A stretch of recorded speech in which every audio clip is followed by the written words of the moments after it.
Good afternoon.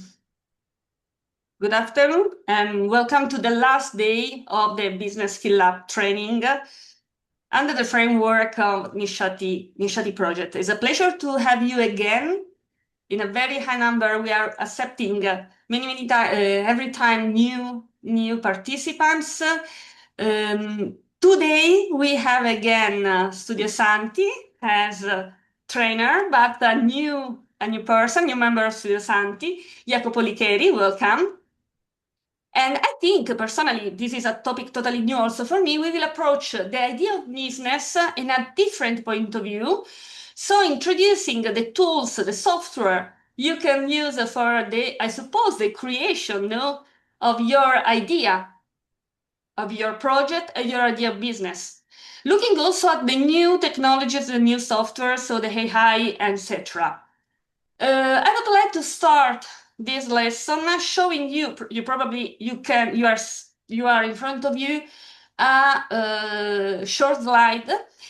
As I mentioned at the beginning of this business skill lab, I said you that in order to receive the teaching notes of all the speakers, the links to the videos of the different lessons, all the 5 lessons, included the ones of today, and the certificate of participation, if you need, we kindly ask you to fill a survey.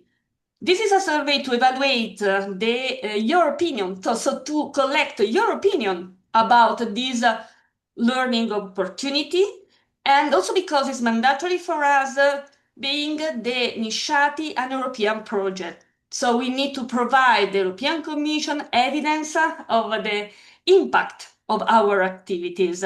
So I kindly invite you to take note of the link. I will share the link to the evaluation form also, copying the link in the chat of this of Zoom. And also, if you have your mobile, if you prefer to fill the form, to fill the survey using your mobile, you can use also the QR code.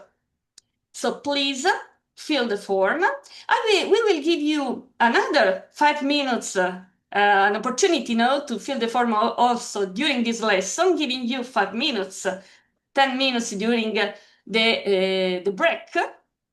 But really support us giving your contribution and giving us your opinion about the Business Skill Lab. So I don't want to take to more time, and so I would like to give the floor to Jacopo. Jacopo, welcome, and thank you very much for your availability, and I'm sure that your topic will be very interesting for me as first, because these some software, some application are still new, and I need to understand, to discover the opportunities, the potentials linked to this software, and for all the participants, many connected to the idea of project and business. So thank you very much. I will stop the sharing of my screen, and I will give you the floor. Thank you.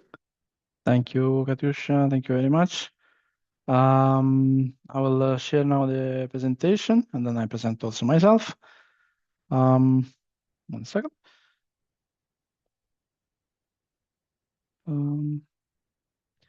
You see the presentation good, right?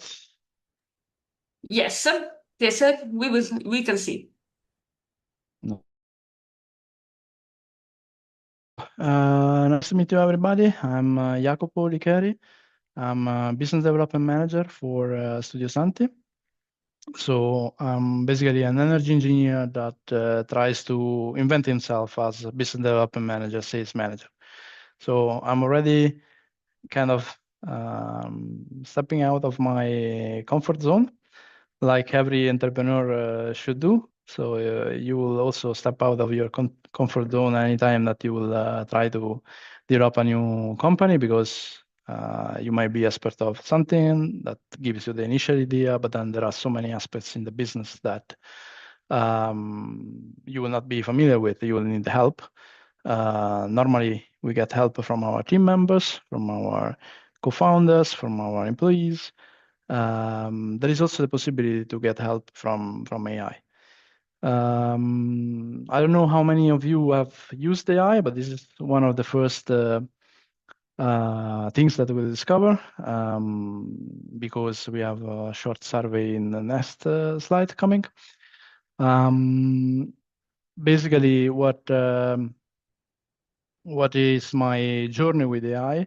I want to give you a brief view. It's basically 2.5 years that AI has become mainstream, has become very, very widespread.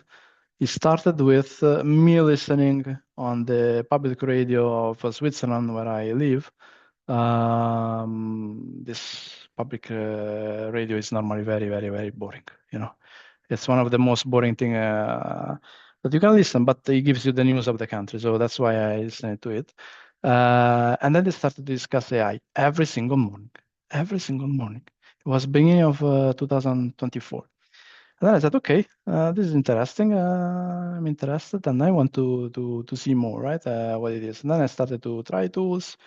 I started to use them in my daily job or my spare time to also try new things. And if a new idea comes to my mind, I try to test it. I try to research it. I try to see if I can develop it with AI. Now I would say I'm not a very advanced level of user, because I'm not a programmer. I'm a mechanical engineer, an energy engineer, so I'm not programming anything. But the tools you will see will also help you in programming if that is your interest. And I am maybe a medium level expert, because I try to kind of test every news, and I try to use it in my daily job. That's what I do normally. So basically, AI is now a huge opportunity, a huge level playing field for you guys to have almost the same tools at your hand that very big companies has, and also to access research or tools or skills that in the old days, if you wanted to start a startup or a company, you would need to pay a lot of money. So this really, if you see it from the entrepreneurial point of view, is a very good support to any entrepreneur. If you are still in university, you're still studying, you're still researching, is also a help there, because you can go through a number of papers, a number of let's say document material in much faster time. We'll see a couple of instruments today that will do that. So what I wrote here, the old ways, you would have 3 weeks, 2 people reading reports, browsing sites, compiling spreadsheets. Now you have probably 3 days and 1 person with the right tools. This is a different way of doing business, a different proposition that you can bring to your business idea. I put here a bit of the content of today's presentation. So we start defining what is AI, having a look at how AI is widespread. I had a look at the available information in the internet. Sometimes there were not so many. So I encourage you to tell me your daily experience, if you have, if you're interested, if you're not interested, if you're afraid of it. We'll check some practical AI tools and how to use them. Then I'll show you one tool that I developed in my spare time, just for fun, because I said I need this, then I can do it. And we close up with a safety note on AI. More or less, this is gonna last 1.5 hours. So I thank you for your attention, and let's start. First survey. Tell me, have you used AI in the last 7 days? You can answer it to the poll with the QR code, but you can also tell me in the chat which tool have you used it and for what. I give you 1 minute to answer, please.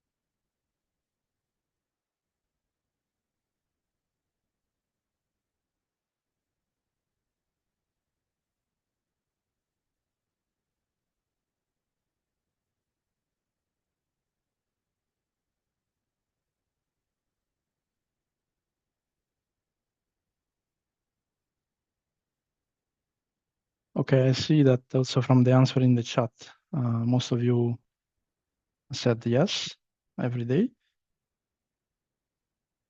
Somebody saying you're using ChatGPT for language check and tips for systematic review.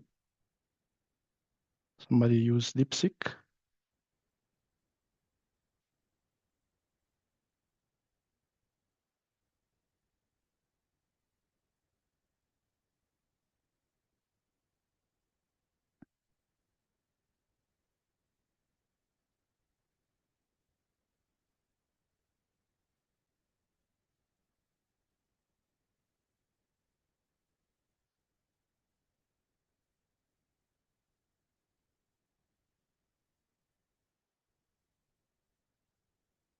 Okay, I think many answers were on day one of those that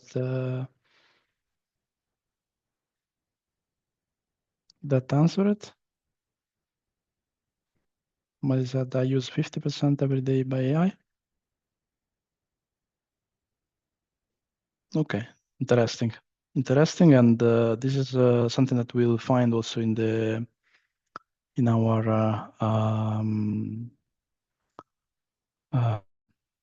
now next slides, because I made a survey of usage of in your countries, and that's also what I was looking at.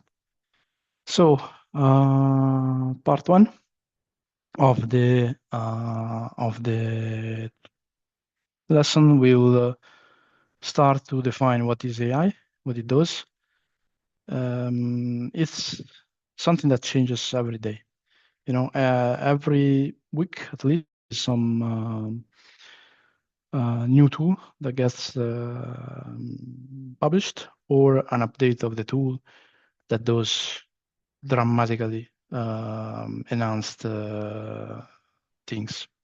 So you can do more and more by the day, and probably if you haven't looked at AI in the last 3 months, 4 months, you will see that it's completely different now. Because in February and in April, there's been a quantic jump with some models. Normally one model starts, and then all the others, in a couple of weeks, they follow and copy all these features. Some models are also not being published because they were too powerful. So imagine some models are not being published because they were too powerful. They could break the security systems of the informatic system of the banks, the financial sector. So that's why we're restrained from the general public.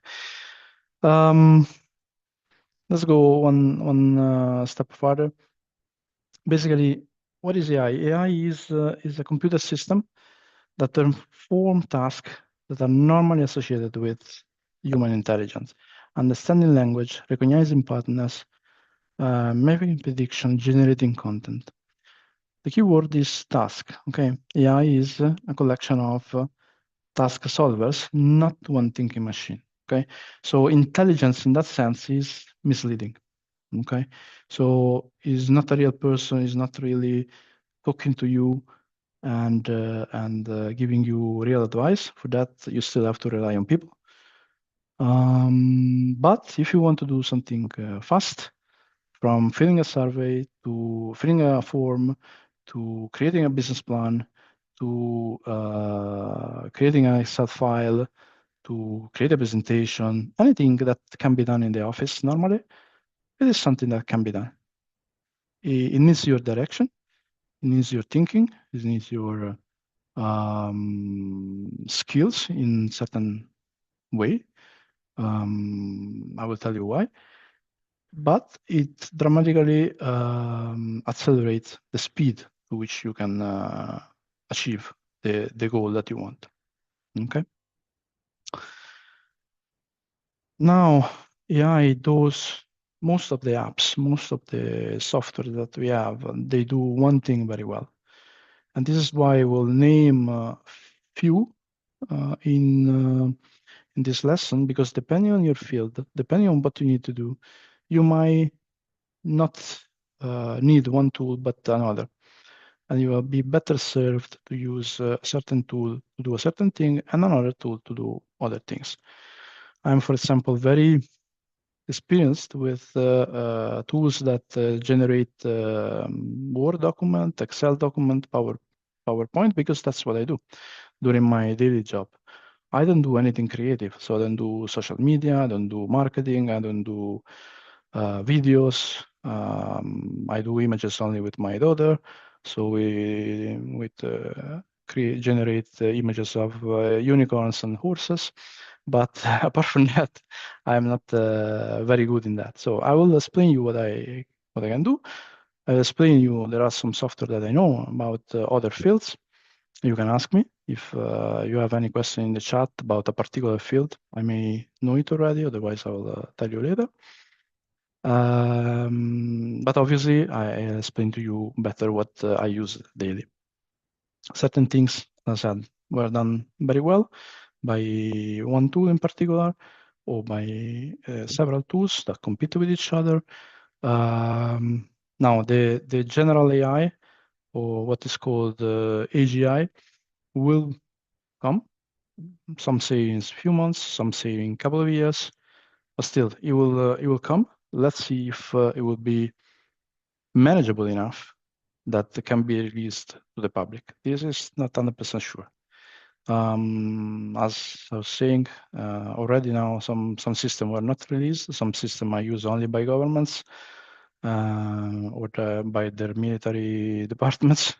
So let's see how the future will play out. The story started with the release of Chat GPT that everybody knows. I think was also mentioned by somebody you in the chat in the end of 2022.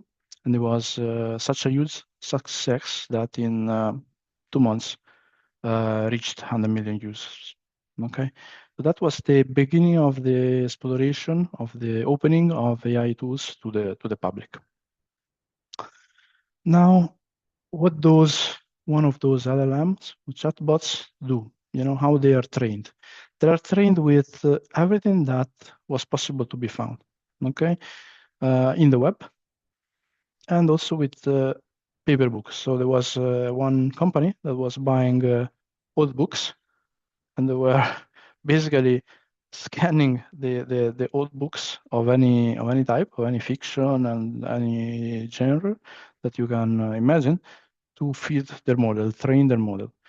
And at the end, the large language model, what do? They do a statistical prediction of what words comes after the previous one. Okay? It seems that they know everything. In reality, they just know whatever has been charged is loaded to them, and whatever is most statistically probable that will be said or be written next. Okay, so if you ask, for example, What is the most important thing to see in London? Name 3-5 things. Since everybody, millions of people in the world go every year to London, there is a lot of statistical data, a lot of data. So you most probably will get a very good selection of the 5 most important things to see in London. But if you ask it about the same thing, about the 5 things to do or to see in a location that is not so popular and not so well covered by the media and by the web, then it might well be that you don't find any plausible result. The real problem of some large language model, especially if we don't use it carefully, is that they tend to invent. Okay, so if they don't find nice things to do in a certain place because they don't have enough information, they just make it up. And this is why we always need to check what is being written. So the effort is still there to produce documents, to produce information, content. It moves from the initial phase where you would use to do a lot of research, reading books, reading websites, etc., by yourself, to a work where the first draft is done maybe very quickly, but then it needs to be checked and improved with a bit of time. It's never the case that the first draft is good enough. It's never the case that the first draft is completely correct. So you have to iterate and improve on this, and also check, because sometimes you can make a test with something that you are very familiar with. Sometimes they do hallucinate. So what I was saying is the AI is very helpful if you are between maybe 30 to 80, 90% knowledge of subject, okay? Because if you know 0, you don't know how to check which question to ask in order to verify what is being written by AI. If you know 100%, obviously you don't need AI. So if you are the best expert in the world about, I don't know, open heart surgery, you don't need AI. But if you're a student at 30%, 40%, 50% of their know-how, because you are done in university, you have done several exams, etc., and you want to accelerate your learning, that is probably a good point to start using AI. As entrepreneurs, if we see the problem from entrepreneurs, there are certain things that can be done very well by AI. For example, financial model. I can ask AI to create a business plan and a financial model for any business idea that I have.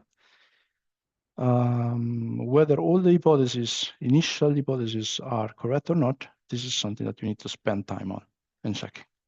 Okay, the links between the formulas will be correct, most probably. This is something that you don't need to worry, but you need to be very careful in which inputs you give to the model. This is better you give instead of asking the AI. Tools, language. Language is is a whole new jargon that has been popped up with the division of the rise of AI. So many of you maybe know LLM, large language model. Is basically the foundational model that then can do many things. The most famous is ChatGPT. I like a lot to work with Claude. Google has done Gemini. There are several others. DeepSeek, that somebody of you mentioned, it is one of the Chinese alternatives. So there are several models competing over there. Okay. Prompt is basically your instruction or question to the AI. We'll see the more detailed question you give, the better.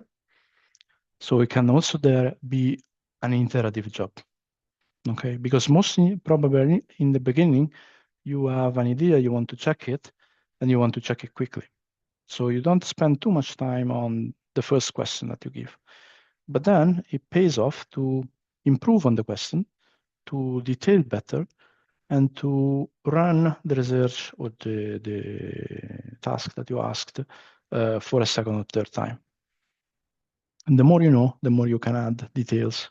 You can specify in which direction to go, and the more important, precise, the relevant, especially relevant, the answer will be. Okay. Now next to the prompt, there is the importance of context. Context is now more and more important because you need to explain to AI basically what we are, what your background is, what your company background is, what your company voice in a way is, in order to be sure that the AI replies with the same voice, with the same information, in the right way. So normally now the AI is becoming more and more agentic. There's another word.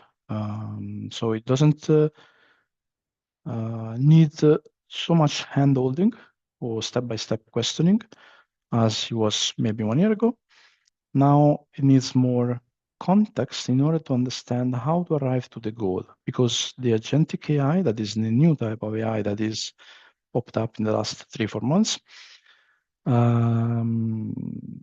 it can very well do steps by themselves without asking to arrive to a certain goal. So you define the goal, you say, I want to develop this and that, and there will be steps done by the AI independently. Okay. Before, instead, you would have to guide it step by step.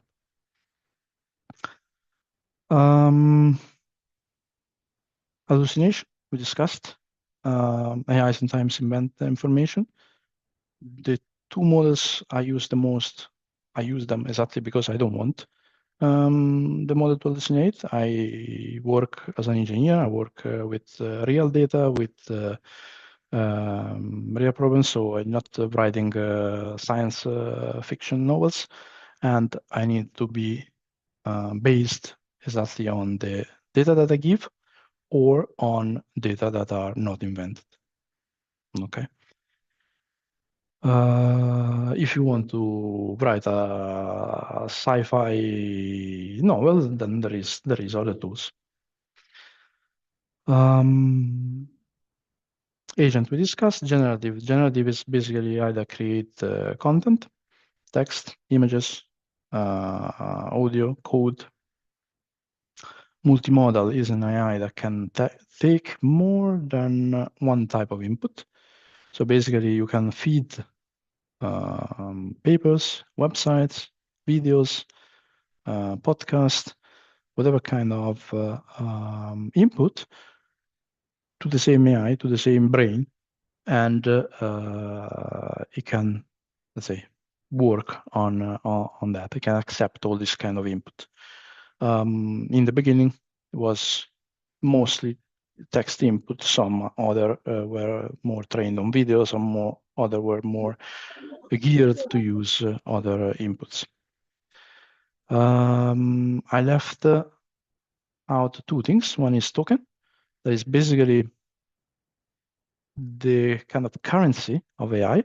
So you have a certain large context window, so you can load more documents to AI, and the AI can give you a longer answer depending on the amount of token that the model can work on, and obviously depending how much you pay for the model, because the more you pay, the more token, let's say, access you have. The API, normally you pay. How do you pay for the AI? You pay with a normal subscription, monthly subscription. No, there are different levels. Normally 3 levels plus the 4, the free level. This is for, let me say, the ChatGPT, Claude, Gemini, etc. If you start to work on the code, if you start to work with a tool that you have developed and that use the large language model as an engine inside to function, to take an input and give you an output, then you start to use an API. API is basically a way to connect the systems without passing and to pay for the system, for the brain usage, without passing through the normal abonnement that you have. Okay, is double-edged sword in the sense that if you do a tool that calls the brain in a sparing way, you may spend few cents, you know, for every time that you need the brain to analyze data or to do something. If you lose control of that, then you can spend thousands of dollars or euros or whatever currency. So APIs are normally a way to save, but it can be a way also to spend a lot of money, unfortunately. Summarizing a bit, what is AI good at? Summarize long documents or many documents, drafting an email or a document in a certain tone. Maybe you want to draft a post, or you want to draft an email for business, you want to draft a joke, you can do this. Jokes, I think they can be improved, but for formal and let's say normal styles, let's say colloquial style, the AI is good. Translating between major languages, there are certain AIs that are very structured. They are being built to translate, so they are very good in it. We'll also do some examples later. Sometimes the AI is not good at doing exact arithmetic. It was not good. It's becoming increasingly good, but it was not good. It probably is not yet good enough in analyzing some images. So if you want to have a technical drawing analyzed by AI, sometimes it works, sometimes not. So it's still not yet there. Whatever is true today might be wrong in 2 months. Remember, this progress very, very fast. But I'm telling you what is the reality today. Now, you still have to verify the facts because sometimes, as I said, some AIs in particular, they invent a bit more than others.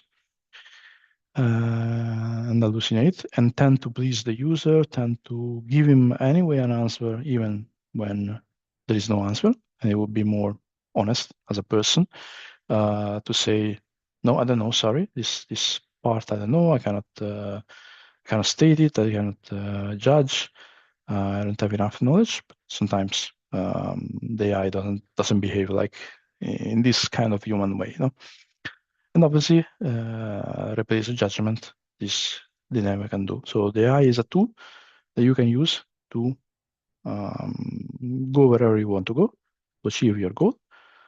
But you are responsible for what you are doing, and you have to steer it in the best way. Now, you told me already about your usage. I was not, because data that I found from last year. Last year is like Stone Age. 1 year in AI is like Stone Age, right? But still, last year it was apparent that your countries have a lot of usage of AI. Obviously, for the people that are online.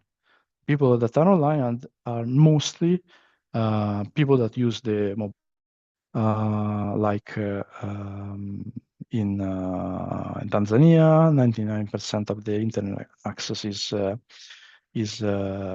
mobile. Growing penetration of smartphones, growing coverage of 5G that obviously can carry more data. The same is true for Rwanda, and so basically you are already there, and you are leading even in some indicators. This is last year still, but Kenya was highest country in the world to use ChatGPT, and way higher, double than the United States. This is surprising, right? And way higher than Japan. East Africa is leading in this AI environment, so I'm very, very interested to know what else you are doing. Okay, this is something that you can write me in the chat. How do you use it? Your peers in other institutions or the universities were using a lot of AI. Was research done at the Makerere School, Business School, for which drivers of AI adoption were there, performance, the habit, and the social influence. So you see other people that use it, and you start to use it as well. Also, universities in Rwanda, they had a smaller sample of people, but basically they were saying students and academic staff were using AI like a normal academic tool already last year. There was no data that I could find in Tanzania, so I'm sorry for that. Maybe if you want to share your experience, colleagues from Tanzania, I would be very happy in the chat. And what is being done with AI in Africa? I've seen several apps that were geared towards helping farming sector, the agricultural sector. So virtual agronomist on WhatsApp. In Kenya and Uganda, they use to support the farmers for rice and maize to tailor their nutrients, plants, the pest fighting, and the harvest timing. Same thing happened in Kenya for potatoes. There is another AI tool that basically help farmers in understanding which disease the plant has based on the photo. And then there are some universities in Kigali that are translating the models, training the models to work in Swahili. So you can work more in your languages. No need to use other languages. Now, based on your experience, and I don't know from all the sectors you are coming from and your business idea, which sector will be most transformed by AI? And please write me in the chat what real experience, real business experience you are having with AI that is supported by AI. 1 minute, please.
Okay, I see that many people answered education. Also in the chat. In the chat, somebody said the IT, education, the health sector, agriculture. Yeah, more or less with the same percentage. Is there any, how do you apply AI to education? What is your experience? Is there anyone that want to unmute themselves and tell us?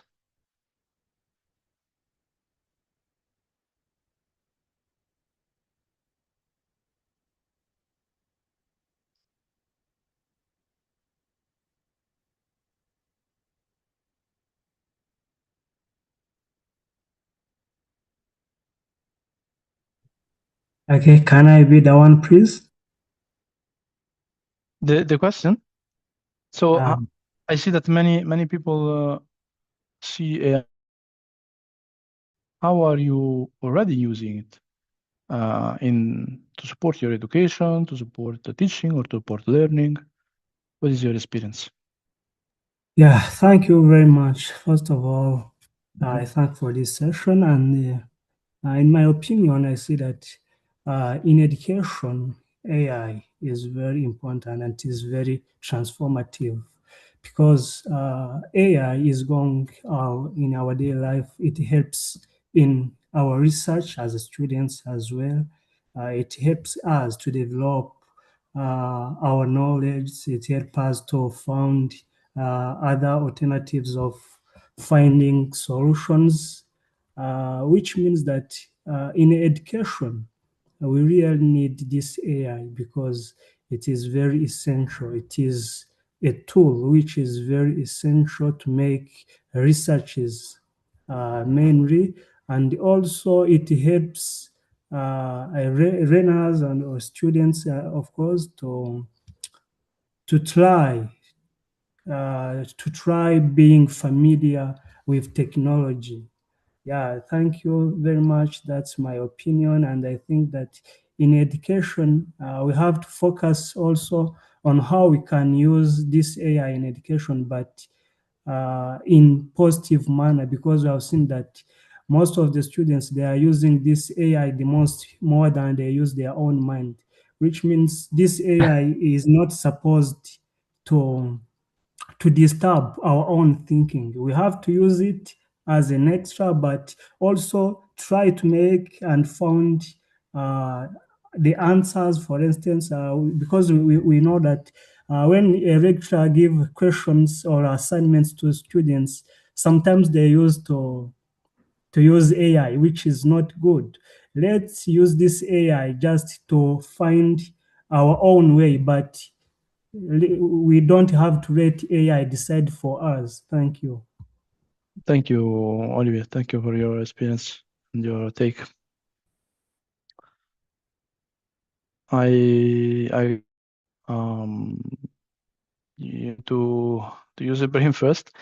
I think Angel, yes, you want to speak? Please. You're gonna mute yourself. Angel? Okay, thank you. To me, I support how the AI will transform most of the agriculture sector. I'm Angel. I was from Kabale University. This AI in the coming years or in the future, it will help farmers adapt to climate change. For example, farmers will be using AI to recommend drought-resistant crops and maybe some efficient farming methods. Also, farmers will use AI to monitor animal health, the feeding movement, and maybe to improve the productivity and also reduce the disease outbreaks on their farms. And to the farmers, they may also use these AI tools to test soil fertility. For example, like farmers will use AI tools to assess soil fertility and then recommend the suitable crops or nutrients that maybe are lacking in the soil, or maybe the suitable crops to grow in different types of soils. That's how I think AI will transform most the agriculture sector. Okay, thank you, Angel. There is Lamco. Sorry for the pronunciation. In education, AI assists personalized learning means no need of looking for teacher, automated teacher support, enhancing learning into details, automated tutors. Yes. There is one tool I will show you later that it helps with learning a new subject, and it's quite well developed for that. There are other tools, probably I haven't mentioned in the presentation, but I will give you links after the chat that help do analysis of scientific papers, research and analysis of scientific papers, so that you can do the most and learn the most in the best way. Now, this is, I would say, the midpoint of our presentation. So I would suggest to make a break for 10 minutes. And so we reconnect at, let's say, 4 my time, in, let's say, 7 minutes. And maybe, Katyusha, you want to show again the link to the form?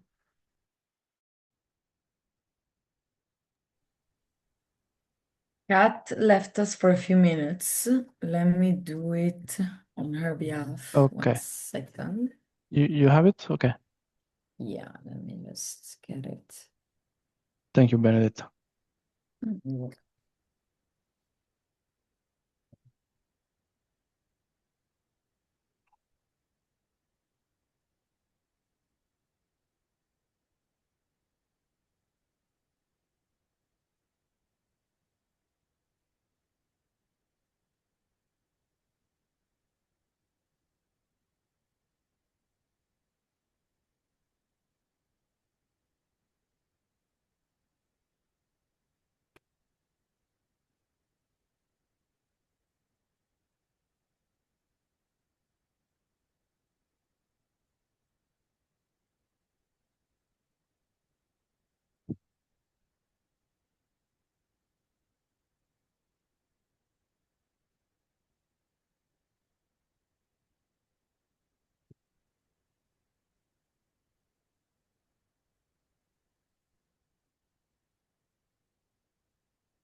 Can you see my screen? Yeah. Yes, we can. Okay.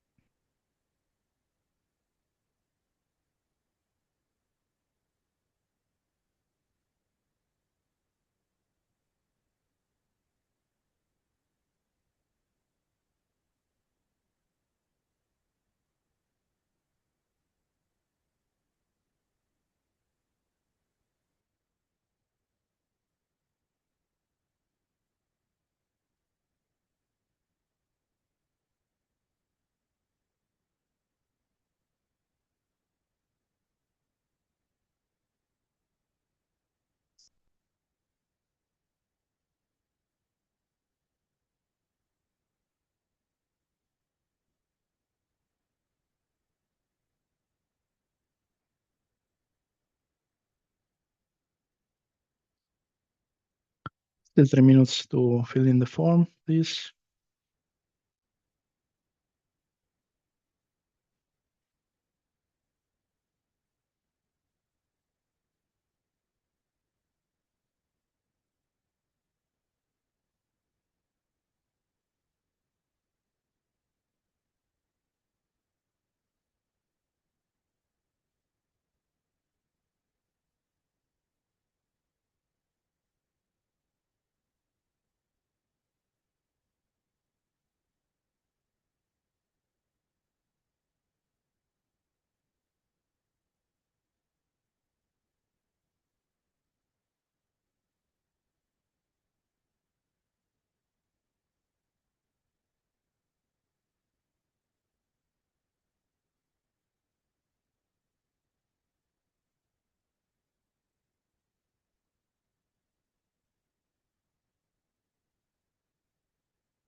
Hi, James. We are restarting now. We are just making a pause.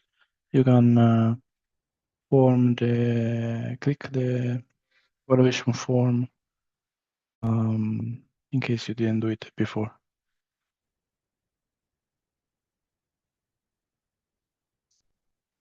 There's the link in the chat and there is the QR code. We are restarting in half a minute.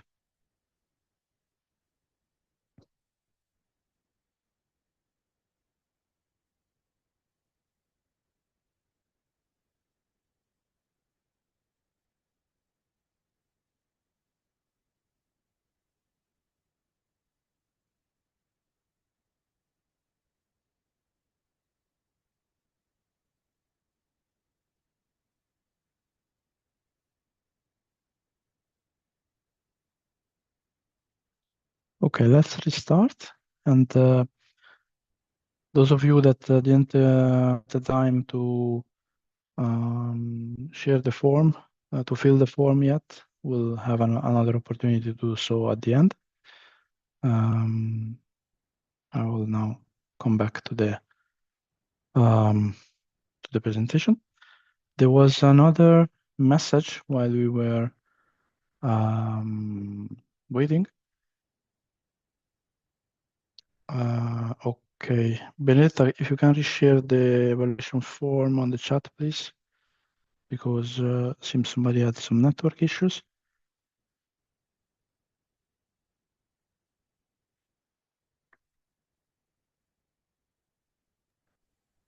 It's in the chat. Let me. Yeah, maybe you can copy it again. So it's one of the last messages. There was another colleague saying the most transformed sector, I believe, will be the healthcare sector, because we are seeing AI being used by the world superpowers like China to aid and plan operation and being able to access and to assess and monitor patient vitals, recommend how best to treat patients based on the symptoms presented. So yeah, that's a good one and good use of AI. Somebody has been logged out.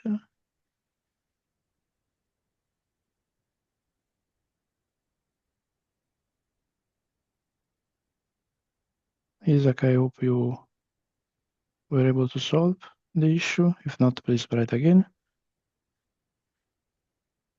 Okay, so in this session, we are going to use some tools. We are going to look at some tools used for AI,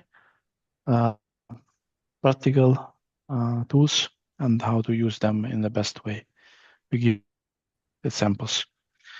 So we said that we tell AI what to do using a command that is called prompt. Normally, the prompt needs to have several parts to be right. It needs to tell AI how they should behave, who they are. So they are a doctor, they are a farmer, or an expert in agronomy, an expert in medicine, an expert in sales, in marketing, and anything that you need help with. Try to describe the task precisely, what they need to do, which inputs they need to use, which output they need to produce, and how the output should look like. And give them also some background on who are you, for whom the output is. So if it is for a class of primary school, or if it is for a university, or if it is for a board of a bank that needs to approve your business loan, or if it is for the general public that needs to understand what your company does and buy your product or your service. So describe all this in the best way. As I said, probably the first time it will not be right. You will have to do it 2-3 times. So iterate. Basically, you refine the prompt, you add the details to the prompt, and you generate again the answer. Try to do so. So work on the prompt rather than adding a prompt or adding a new information or adding a new piece of data, because in this way you minimize the use of tokens. So especially if you want to use, if you need to use AI on a budget, that is the best way. Okay.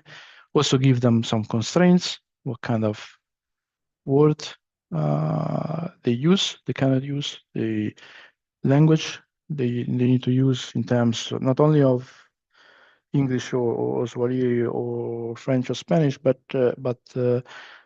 also kind of tone, like academic, business-minded, or for a general audience, for an audience that is informed, for an audience that is not informed or scared or whatever.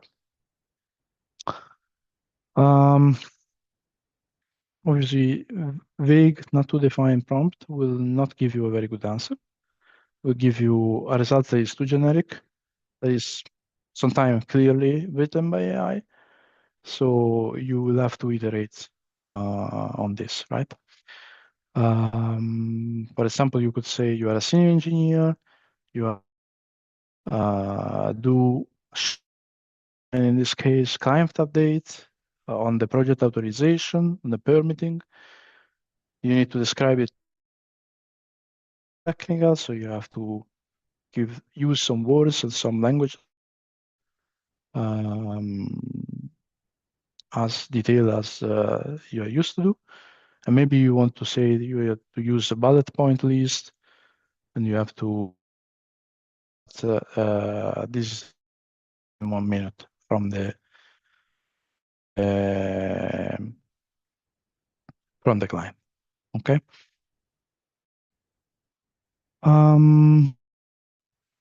Sorry, I'm allowing more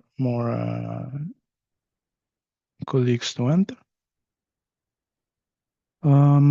So I'm not sure if I click. Second.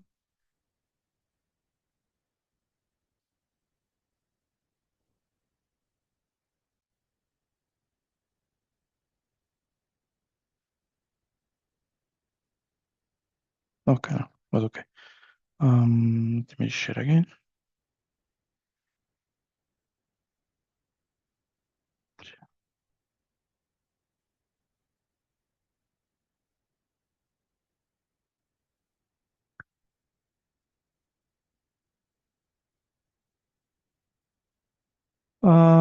So which tools to use? In this case, let's make the example of the research. Most LLMs are geared to do research, are geared to do deep research, as it's called, if you allow them. So there is a specific field to be clicked or slide to be used. If you want to do deep research, that means that they check hundreds of results of source before giving you a report that is normally quite well detailed. There is one tool that is called Perplexity that is built exactly for research. So that is the first one to research at all. I'm not so familiar with. Normally what I do, I also check things with other, especially if it is an important thing. I'm not so in a rush. I like to have 2 or 3 LLMs do the research. They will find normally different data, different sources, and then I compare the answers. So another tool that I use a lot, and it's Google-based, so it's also good in doing research, is Gemini. Also there you have to allow the deep research, let's say, option to be clicked. Any other tool like ChatGPT and Claude can also do deep research. I normally use Claude to do that, and I do compare 3 of them. There is another tool that you can use when you already have the data. So let's imagine that you already know that you want to check a number of academic articles or any other sources, and you want the answer only to be based on these sources. You don't want the LLM to check what is in their background, what is in their training. You want to use only those tools, only those input data that you have already searched, you already have available. So that tool is also part of Gemini, of Google set of tools, and it's called NotebookLM. It is normally the best when you do a closed research. Now they also allowed it to search for sources. Before it was not possible. But still, I would tend to use that if I know that I want it to only look at the sources that I have already selected. So you could, for example, use Perplexity to have a long list of, I don't know, 600 sources. Then maybe you select the ones you want to read in more detail. You download them, you download 30 PDF, 40 PDF. I think it has a window of 200 documents maximum, 300 documents maximum. Depends on also maybe how much you pay. Sorry, this is based on my account of $20 per month. Maybe for the free account is a bit less, but still, you can check only the documents that you want. So you are sure that there are no hallucinations, that the answer is based on the grounded source. The other good advantage as a student, as a researcher of NotebookLM is that the output is not only text. So sure, you can type your prompt, you can get a report, you can get an answer, you can ask follow-on questions, etc. But you can generate infographics, you can generate PowerPoints, you can generate podcasts. That's the original feature that they had that was different than anybody else. So you have an automatically generated podcast that you can listen to that summarize the topic, the subject that you are researching, with two speakers. One makes the questions, let's say, and one gives the answers. And there is also some options how to tweak this speech this conversation that they have. This is also something that you can use to learn faster, or at least to grab the most important things about a subject that you are not familiar with in 10-15 minutes, because the podcast is maximum 10-15 minutes. It will take some time to generate, maybe another 20 minutes, but let's say in half an hour, you have already a good base, a good initial understanding of the topic, and then you can go deeper, obviously, like you have to. There are other tools that are specifically for papers. So, for example, one is Elicit. It's only for papers, it's only for academic research. I can write it later on the chat. As this one that I mentioned, there are many others, right? You can use AI, one of those four that are generalist AI, one of these three, let's say, because NotebookLM only works with the sources that you give them, to search for tools more focused on the sector that you are. Okay, so I want a tool that is only for research. It will find you the tool for research. You want a tool that does video. Then you ask Perplexity, for example, which video creation or video editing or any other or creative work tools are there. Okay, and then you go analyze them, choose the one. Try to understand pro and cons. As I said, tools are sometimes very specific. So there is a tool that do one thing very well. They try to extend their coverage, but normally they remain very good in one thing. So it might be that sometimes to do, I don't know, video editing, you need to use 3 or 4 tools in a row. Today I was discussing with a colleague, she does rendering, 3D rendering of buildings, of plants, and she told me sometimes I can do that with Gemini, Nano Banana to generate the image. Sometimes it doesn't work. I need to use 3-4 tools in a row that are more professional tools, more let's say you need to be well-trained engineer to use them in order to create the results that you want.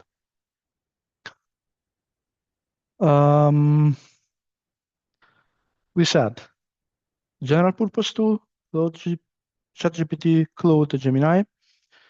You can do anything from emails, reports, proposals. I do a lot of proposals. They're normally quite okay with each other. They are. I like Claude in particular. I think is the most grounded in the data that I give him without being notebook LM, let's say. For business work, I think is the one I use the most by far. But the others are also okay. Then there are specific tools, for example, to write or translate. So DeepL is a German-based software that started with translation of PDF and other documents, and is still one of the best. So I used to use it a lot. Now I use it a bit less because the general tools are becoming better and better in that. But still, sometimes when I need to translate a PDF from English to Italian or the other way around, without losing the formatting, having a very good, let's say, translation, I will use DeepL. Sometimes it also helps me in writing. So, for example, I live in Switzerland, in Germany, the German-speaking part of Switzerland. So sometimes I know how to write basic things in German to communicate with people, but they polish my language. So it helps me avoiding grammatical mistakes and adding more precise word maybe to what I could come up with. You know, my German level is B1, so it's not very high. You can do it also in Italian, that is my mother tongue, in English, that I use for business since 12 years. I still need to learn a lot. And sometimes I find it useful to refine my language, especially if it's a very important text representation or document that I need to create. Grammarly is also another tool. It basically works as a corrector into Word or into any other word processor tool.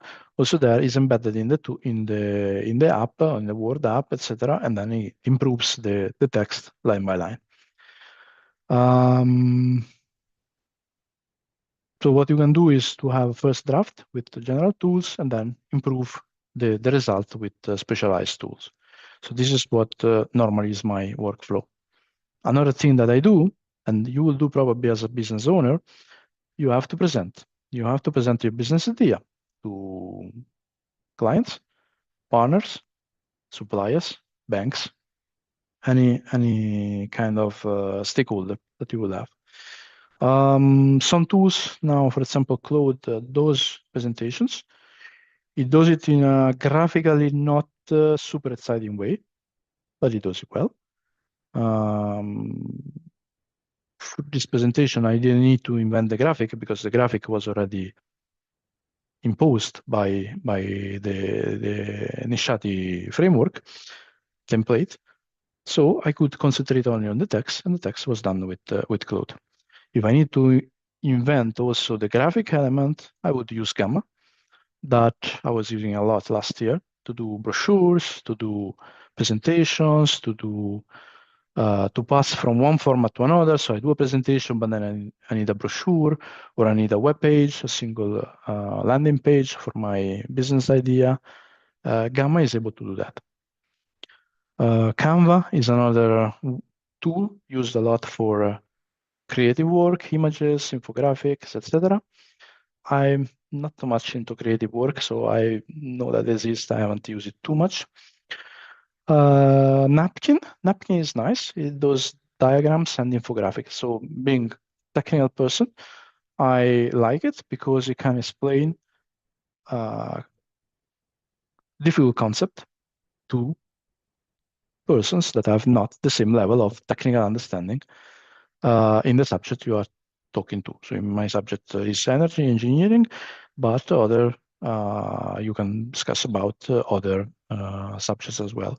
You put inside the napkin your word that you want to illustrate. So you have created already the text, select a paragraph and say, create an infographic that explains this paragraph. And you can choose different, let's say, ways, different graphics, different graphic way to express the same idea. You can test it. You can say, okay, this I like, this I don't like. I change it, then change the colors, change the font, etc. But you can, let's say, get a help to become more clear to persons that are not the same level of understanding on certain field as you have. What else? Analysis of data. Analysis of data. You can do it with the general LLM in the chat. Now, what I use a lot is Claude.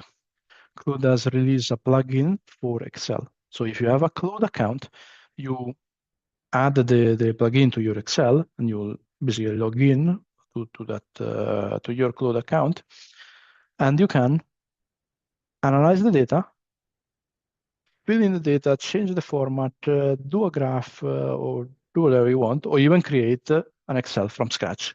So if you want to create a financial model, you say, okay, never done a financial model, Claude will help you.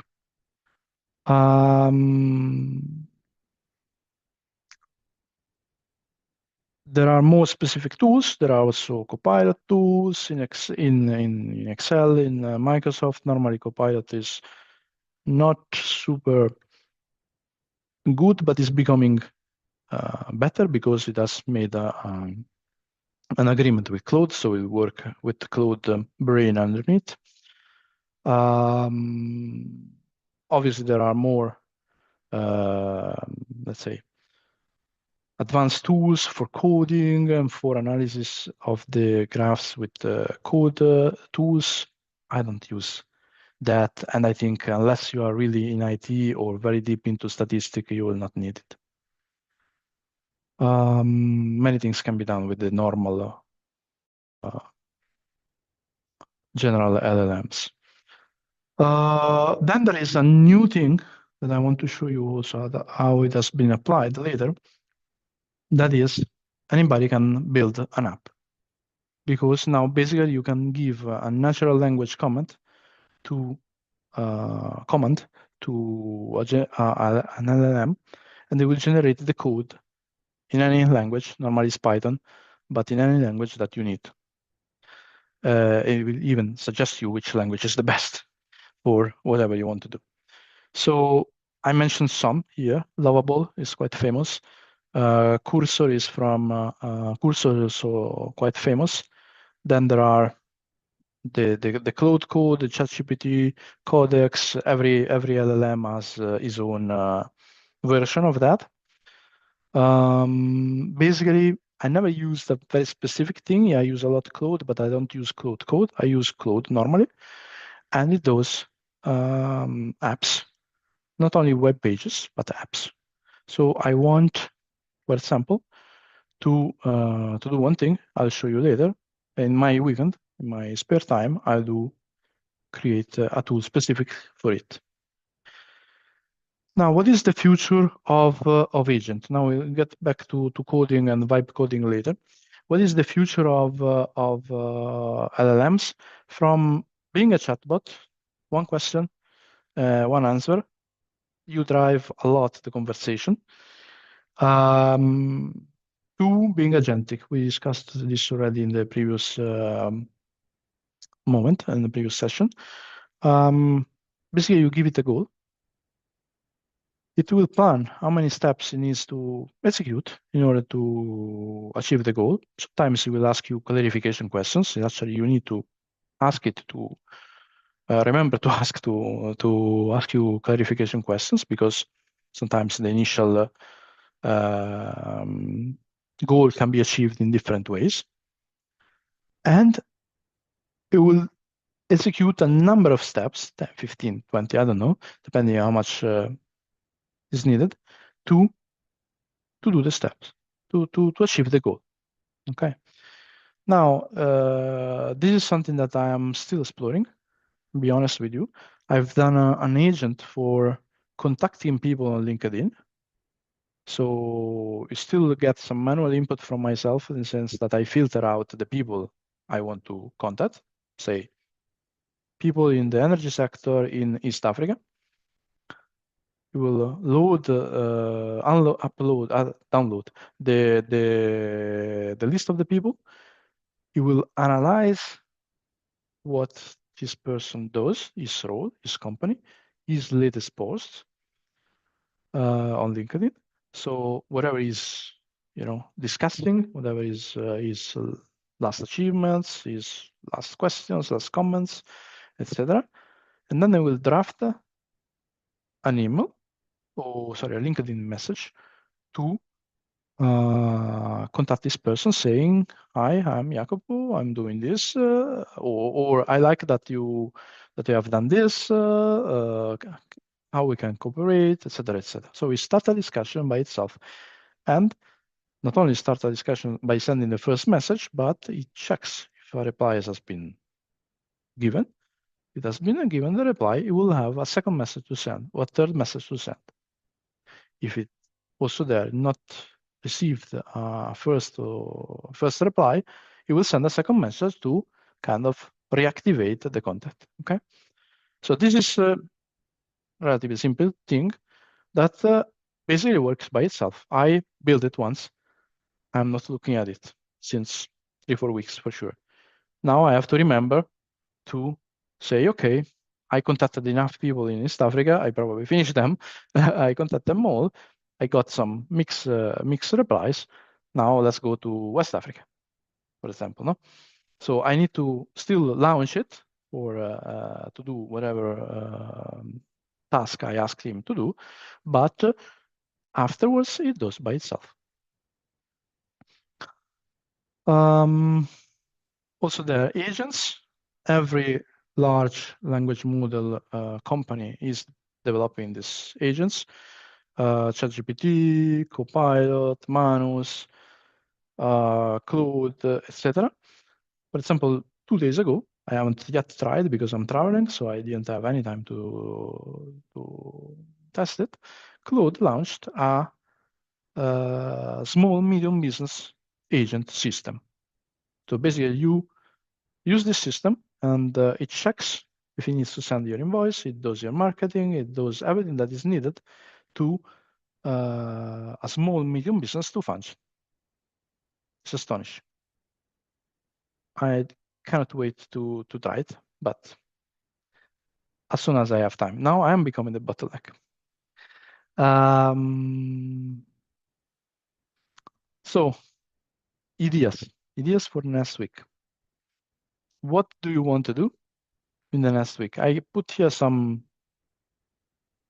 brainstorming ideas, research, send emails to your contacts or to your potential customers, work on a research, extract documents from information from documents, and save them into a spreadsheet. Do whatever you want. Tell me in the chat if this is something that you are interested in and what you plan to use it for in the next week. Sorry, probably did something wrong here.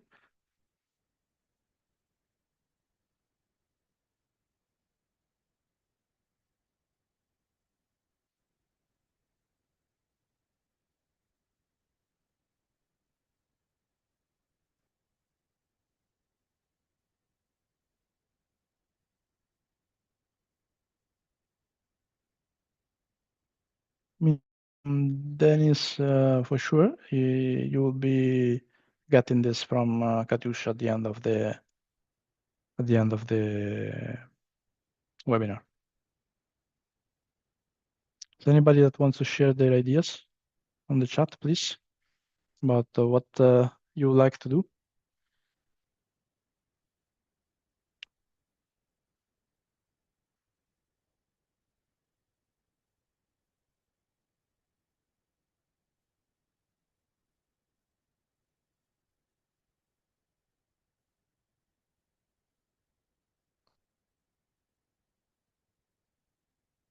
Probably what I can update is that it has been mentioned right from the first day we had the training that the material used for the training will be shared with all participants who have attended all the training. Because I see this question coming again and again in the chat, people asking for the slides. The slides, since the training on Monday when Bernadetta started, when yesterday we had Flavio, all of those will be shared with the emails that you used to register for the training. So people should not get worried by asking for the slides right now. Thank you. Yeah. Thank you. Thank you for reminding everybody. Yes, sure. Don't worry about all the materials because I will provide you the materials within 1 week. Give me the time to draft and to prepare the certificate. But in any case, I will try to ask Jacopo which is the best instruments to create automatically the certificate of participation starting from a list of name. Probably it exists because so the artificial It does intelligence, exist. but yes, makes so Yes. more difficult, most difficult things then. But don't worry, the invitation is the same. Fill the evaluation form. In the evaluation form, we ask you for your email address. Take care to type the email address correctly because I will use this email address to send you all the material. If within 1 week, no before, please don't send me many email every day asking for the material. If after 1 week we will not receive this material, in that case, please contact me. But so be patient for 1 week at least, okay? So I don't know, Jacopo, if we at the end we will show you again the link QR code to fill the form. At the moment, just an update, Jacopo. Sorry if I stopped you. I have so 53 people participated in the form, participated in the survey. So thank you again. All these 53 people will receive the teaching material, videos, and certificate of participation, but give me 1 week to prepare all them. And there are 69, there were 71 people at the moment, so somebody's still missing. So you will have time to fill in this in the next yet. I still have a couple of chapters in this presentation. I was just asking if there is anyone that have practical use. Okay, John is telling me research and project development. Okay, that's very nice. Very nice, John. You need any help? So find my. May you repeat your questions, Jacopo? The question is, what will be the next practical use of AI that you plan to do next week?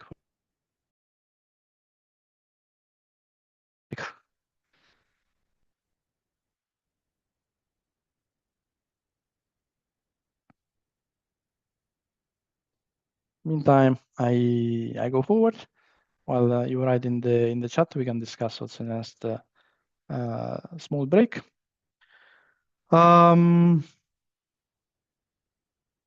So you can use agents. Sometimes it's good when you need to do multi-step tasks across also multiple tools. You will learn how to connect this. You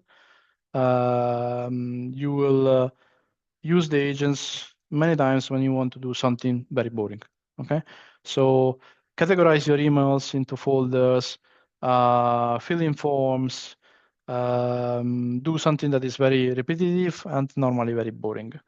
In the chat, you do something a bit more creative, like brainstorming, explaining, seeing the view from one side and another. This is also another aspect that AI can help you with, and kind of an answer to the Professor Olivier that was commenting before. To use AI only to draft the answer to the task that has been given by the professor is one way.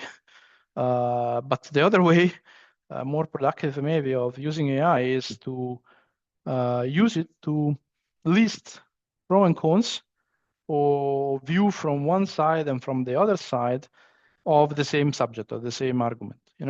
So it's like I am undecided. I don't know what to think. Now let's use a political argument or any ethical argument or any, let's say, thing that is let you think and say it could be this way, it could be that way. What are the, let's say, the reasons to do one thing and what are the reasons to do the contrary approach? Maybe we naturally tend to think in one way.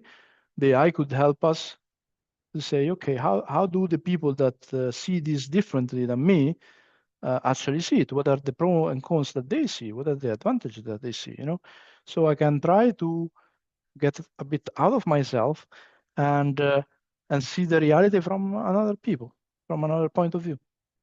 This is also something that you can do. Also, when you have high stakes things, don't do an agent that send emails to your clients about contractual things or to your suppliers to make orders and buy things. This you still do manually. This you still help, maybe drafting the email, checking the contract. All these things can be helped by AI, but you have to put it together. You are the one that put all together and check, yes, everything is coherent, everything can go forward, can go out to the external of your company. Okay. Where this is going?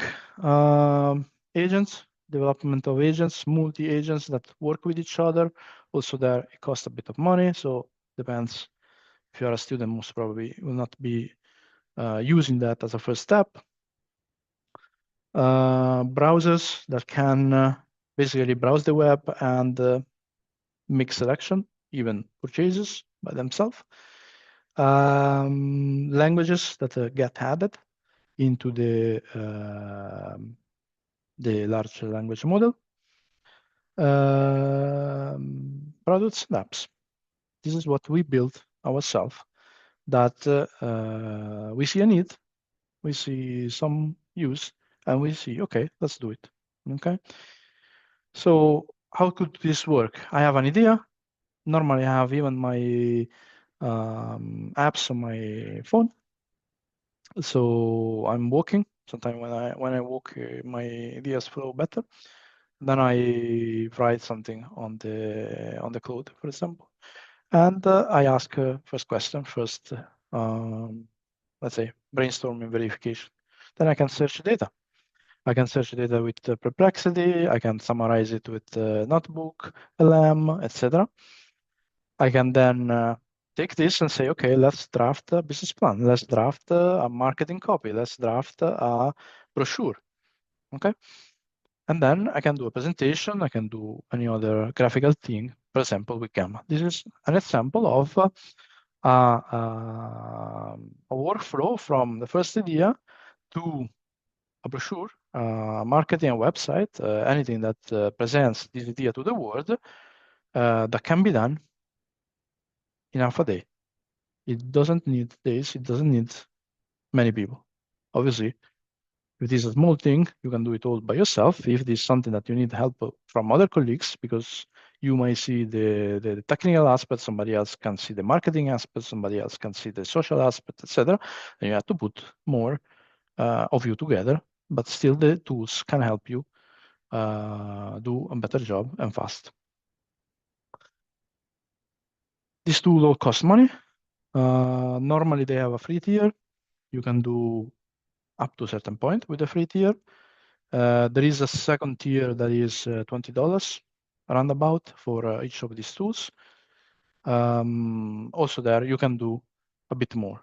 You have more functions, you can have more token windows we discussed, so you can load more documents, you can get a longer answer, etc., etc. The more you pay, obviously, the more you have access to this, let me say, brain. Many things can be done for free. So search also in Perplexity, for example, how I can do this.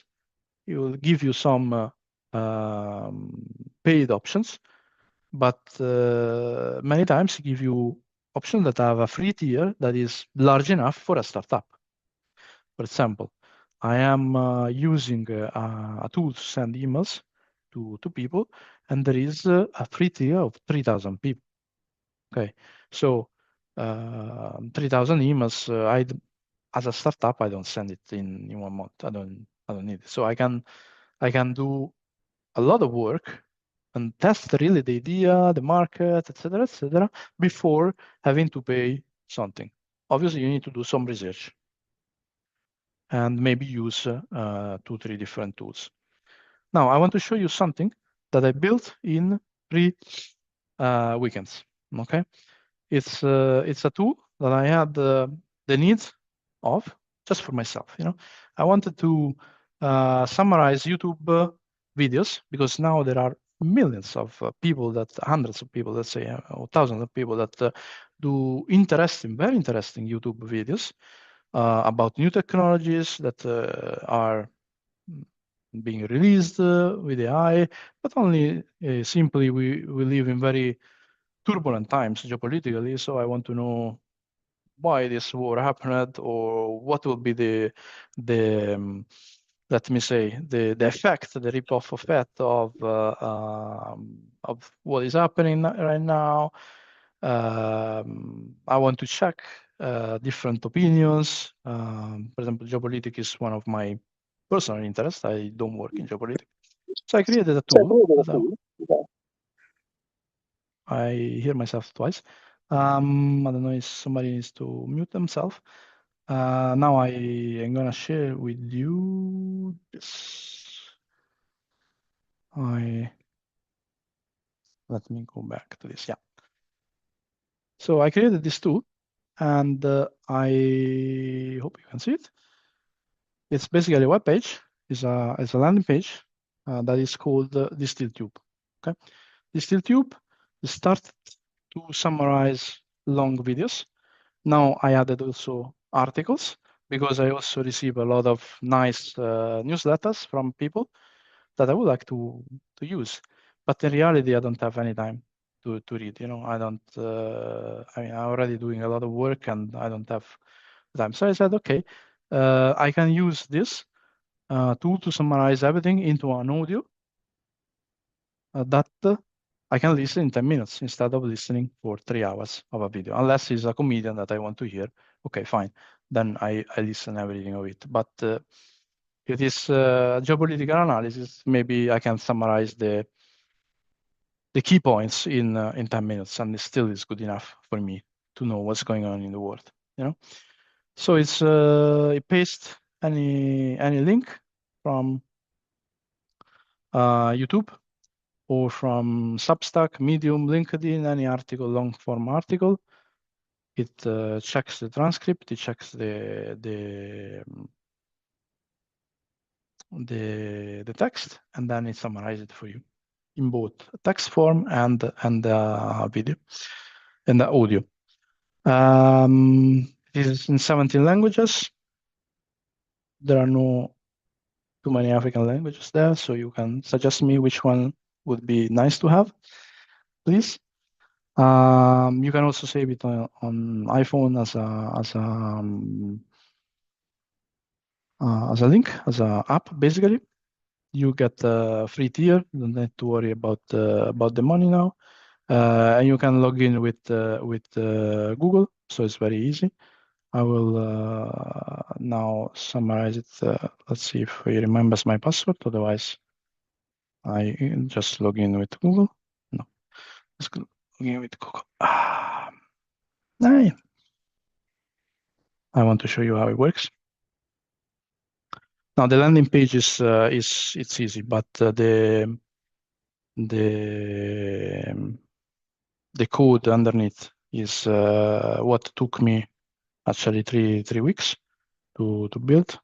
Give me 1 second. I want to demonstrate this how to do.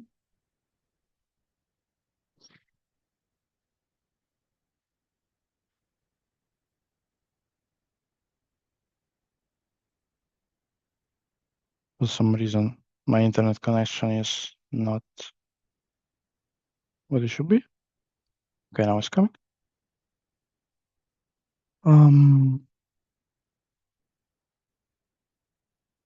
So here you will see this second version that I have. I haven't used too much. You can see the tools, the videos that I've seen already. Now I wanted to show you how it works. This is a video with one expert, Scott Galloway, that says artificial intelligence will not steal your job if you have this competence. So exactly what fear many people have, right, about artificial intelligence. I paste here the YouTube link. It says YouTube video detected. Paste go. I could choose different styles of summarization, but you will see later if you want. How you can choose it. You see it's processing. You will see in 2 hours 39 minutes video. I will never have the time to listen to it, to be honest, but I'm interested. So I would like to know what it's saying, right? So I wait 1 or 2 minutes. Claude underneath is doing his process, and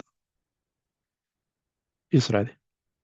Now it generates a sum up. It can be in narrative, it can be in bullet point. Mind map doesn't work still very well, so, and it can be in audio. And this audio is 5 minutes. It's 5 minutes video that summarize a 2.5 hours thing. So now let's come back to the presentation. Why I wanted to show you this. I want to encourage you, if you are into it, in building these tools, because you might have the identification of a need of the market, of your particular market, and say it would be very nice if something would exist that would do this, right? And in this moment, in this historical moment, it's never been so much easier than now to do whatever you think is needed. You have an idea, you can disrupt the market with your idea. With tools, obviously this one I use a paid account of Claude to do it. So you have to have an API underneath, so it costs a bit of money, but it doesn't cost a lot of time. I did it really in the weekend, and it's a simple thing. There can be much more complicated thing can be built.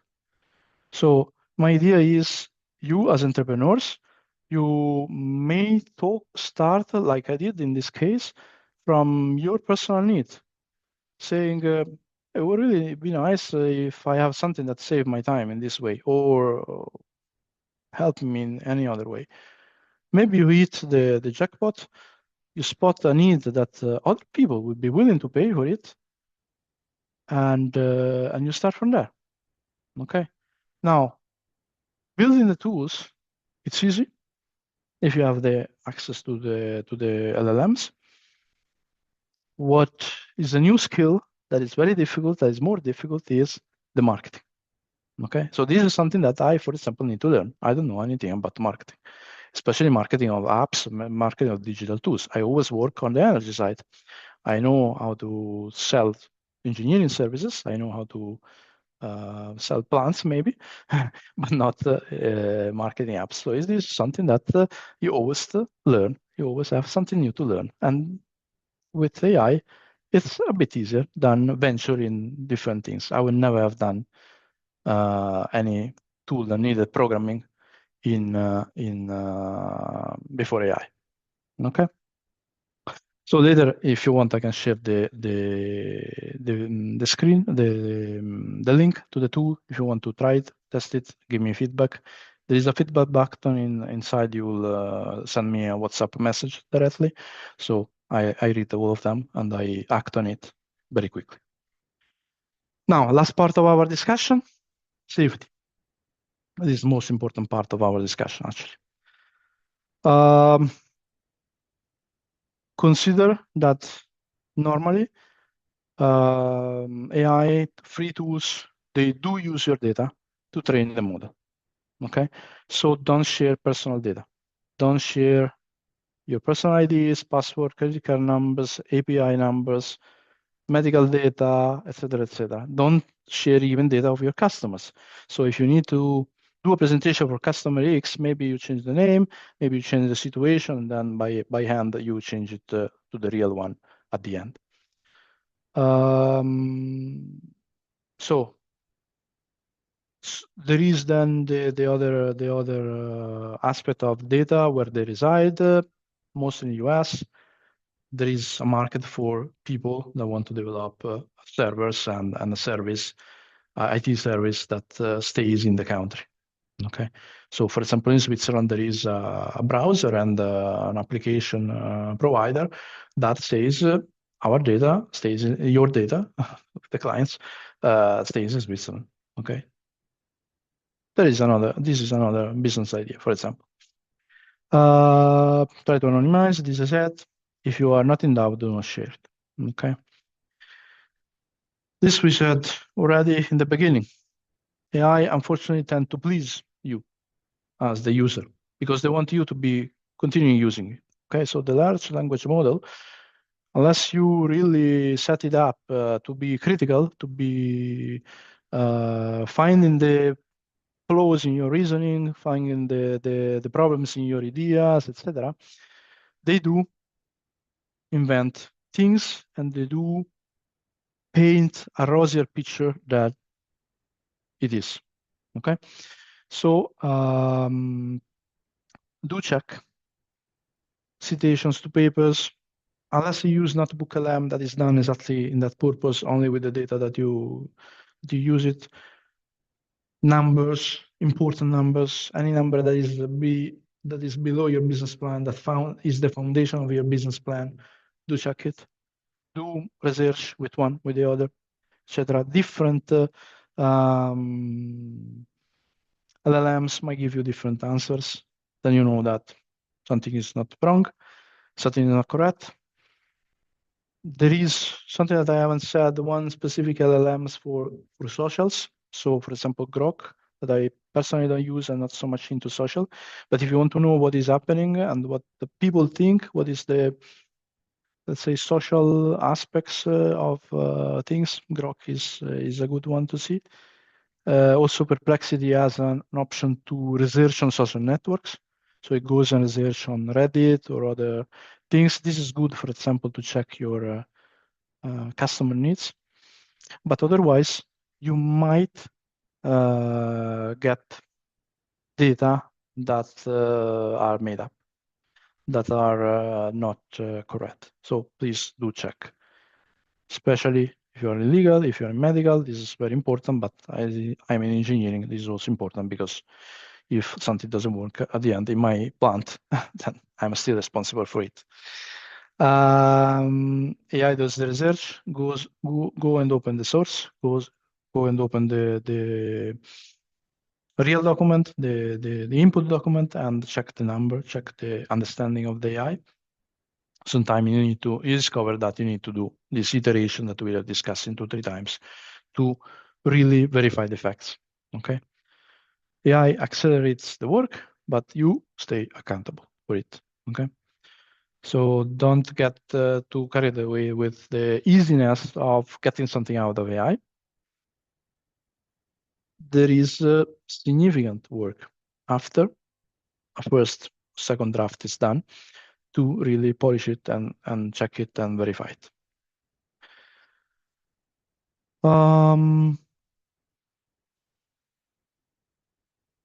We all use AI, the ones that do, and there is no point in saying that we don't. Also because there are some typical ways of writing of AI, some dashes, some specific things that anyway tell the people that have used AI that you have been using AI.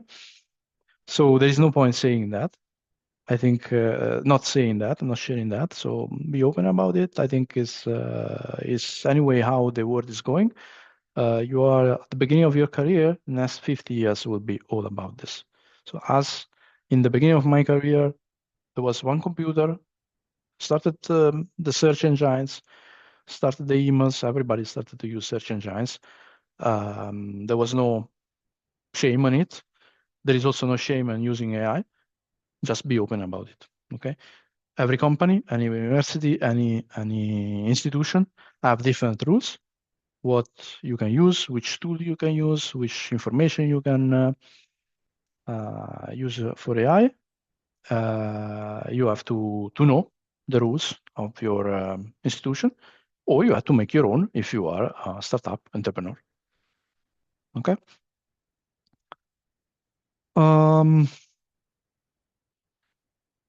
Four things to remember as the final takeaways.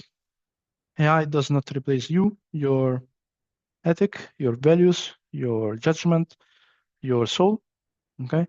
It just helps you to do better, faster, things that would take a bit longer time, maybe some experience can add that you don't have, etc., etc. You can automate the boring part, as we discussed, forms and many, let's say, trivial things can be automated. No problem with it. But the business idea, the values that you're bringing to the company, the values that you're bringing to your clients or to the social, to the public are your values. And this is the competitive advantage that you have. Okay. Yourself, your values, your skills, yourself. Okay. Learn how to prompt well, how to use well the context of AI. This is what is need to be learned. It's easy, reasonably easy. If you learn medicine, if you learn law, if you learn engineering, you have done much more difficult things. So that's not a problem. Anyone can learn. Verify the facts, protect the data that you're using. But get a business idea, brainstorm with people, test it, start to build it, do something with it. I think you learn a lot by doing. You will see that tools are improving week by week, if not day by day. You will see that you will be able to do more and more. There is a learning curve. You can do it. I use it since 1.5 years, and now I would say that I feel quite confident on certain things. I still feel a beginning in others, as I said, on graphics, creative work, and marketing. I'm still very beginning. On document creation, on Excel, on financial modeling, stuff like that, I think I can use the instruments very well. And also teach the others. I mean, I help my wife, help my colleagues to do better things, to lose less time on boring tasks by using the learnings that I made, the experience that I made in this 1.5 years. So I encourage you to try, pick one tool, the one you prefer, or if you don't know any tool at the moment, have use the next week to check them, to check the free ones, let's say, the free tiers of the main ones, ChatGPT, Claude, Gemini, Perplexity, we discussed. Try to do something with it. Try to do something for your business, for your research, for your study.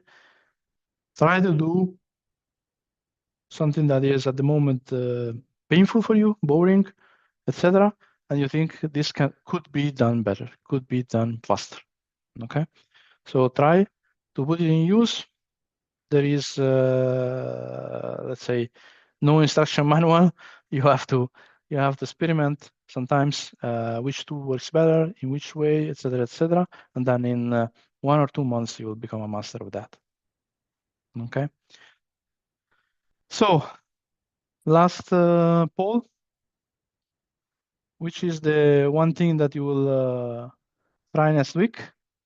And after this poll, we'll be able to share our final remarks, final thanks, and feedback form again.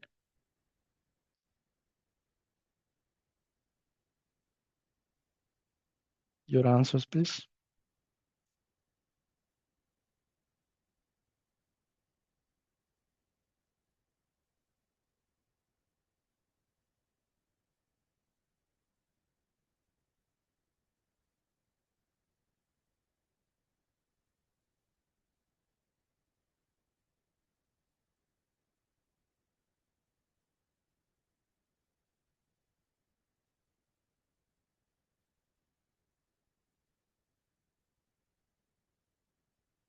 Right.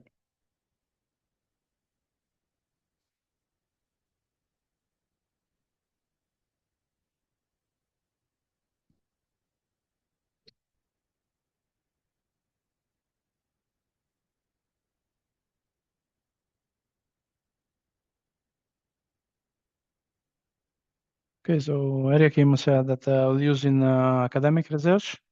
All the best, Eriakim. Let us know how it goes.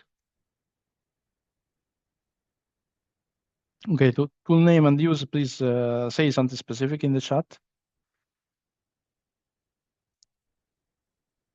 Say which tool you use and what you will do with it.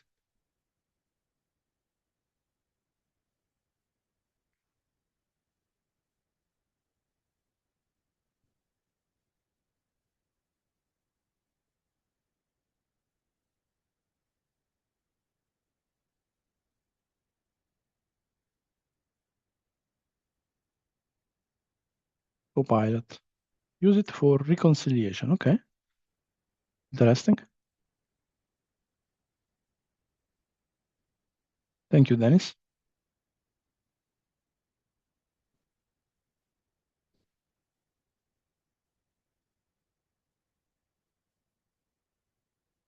Gemini to search parallel ideas. Okay. Very nice. Thank you, Dennis. Or Dennis,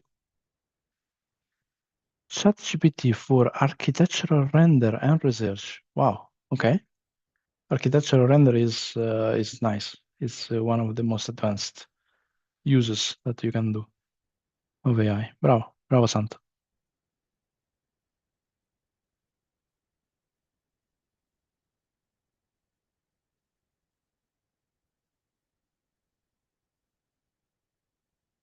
Okay.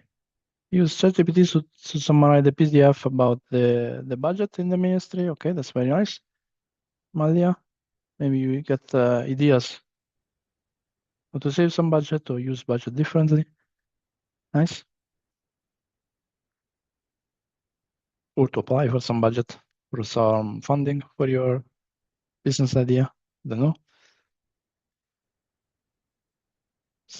Sarah, Notebook LM to summarize article when doing research. Thank you. That's very nice. Gemini for nutritional assessment protocols. Wow. Okay. All the best, John. Thank you. Google Form for data collection. Okay. Yeah, that's a good one. Yeah. I also use that once I need to do a training. I need to know the needs of the employees that will be trained. And I use Google Forms to do this thing, to collect their needs. And then I kind of made the training according to their needs, customized. Thank you, Jeremias. Okay. So this is basically the last slide. Thank you for all your participation. Been very nice to read about your business ideas and your research ideas. I remain available to you. You can reach me at my business email, but also at my LinkedIn. If you want to be connected, exchange ideas, ask for any other questions, I'm available for you guys, and I really wish you the best in your academic or business career. Now, Katyusha, if you want to share again the feedback form. Yes, thank you very much. Yes, I can do it. Okay. So the same invitation of the previous invitation. So fill the form, please, with your opinion about these 5 days of training. In the form asks you for your email address. Please state the email address correctly, because I will use the email address you will provide for sending you all the materials of the Business Skill Lab. I have really a lot of questions for you, Jacopo. We don't have time, so I hope to have in the future opportunity to discuss with you, because really I think the AI really important tools for my job.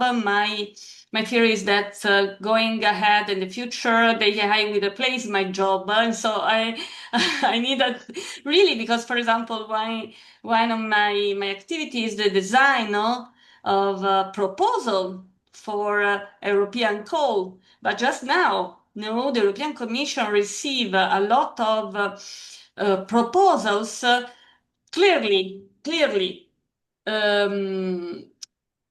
made by the artificial intelligence, not only some parts, so for the relevance of the analysis of the status, but all the activities, all the deliverables. And now it's easy to understand that you have used the artificial intelligence, because not all the information are really connected. So there are many mistakes. I think in the future, when using our data, no, the artificial intelligence will improve the quality of the information provided, and also what they will be able to do. And I don't know. So we need to think also about this, no? There's a beautiful phrase that I like to mention, that is, you will not be replaced by AI, but you will be replaced by somebody that knows how to use AI. Yes, but So also that's why we all need to use competitiveness. AI to know how to use Yes, AI for but the right things. absolutely. But if you think also my competitiveness, no, in the area, for example, just to give you an example, and then we will close now the session. But for example, the previous year, now the European Commission for a specific call received around 400 proposals. It's a high number of proposals. In the last 2 years, thanks to the common use of artificial intelligence to fill the form, they received 1,500 proposals. Yeah. So the strategy of in some calls was to reduce the opportunities for the partner to submit more than 2 proposals each. Mhm. So there are not a way to limit the use of artificial intelligence, but the way is to give each partner a limit opportunity to limit the opportunity of the partner to submit proposals. So I agree totally with you, but so you can understand that for me was easier, to be competitive against 300 proposals. So I can put my card now. I can say, okay, I will try to improve to submit a good quality proposal. But in the future, when my enemies will be 1,500, virtual project designer, it could be a little complicated. But so we need to see the future and also to create our strategy. Yeah, exactly. So I want really to thank you. I want to thank Jacopo, Benedetta, and Flavio. Benedetta, you are here. If you want to open your camera, it's just the way, to say bye-bye to the others. I invite also the others. So if you want to open your camera, I can make a screenshot just to save an imaginable us. So thank you. I want to thank all the speakers. I want to thank all the people who participated in this training session. I want to thank my partners in Ishati for the local support, because they promoted the Business Skill Lab among the students, professors, local professionals. We have now a long list of people in general interested in our learning opportunities. So I hope in the future to be able to invite you again with some new proposals. Thank you very much. Have a nice weekend. Have a nice day, and see you in the future. Thank you very much. Thank you, everybody. Thank you Thank very you. much. Nice weekend too. Bye Thank you, bye. everyone. Bye bye. Bye bye. Thank you. Bye bye, Bye. girls. We will try together. So thank you. Bye bye. Bye.